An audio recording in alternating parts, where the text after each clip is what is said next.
என் கூந்தல் தேவன் தூங்கும் பள்ளி அறையா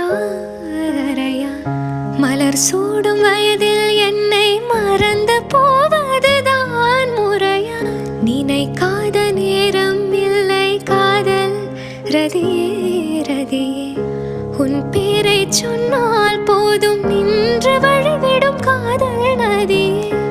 என் சுவாசம் உன் மூச்சில், உன் வார்த்தையின் பேச்சில், 5-6 நூற்றாண்டு வாழ்வோம் என் வாழ்வேவா. மலர்களே மலர்களே இது என்ன கனவா? மலைகளே மலைகளே இது என்ன நினைவா? உருகியது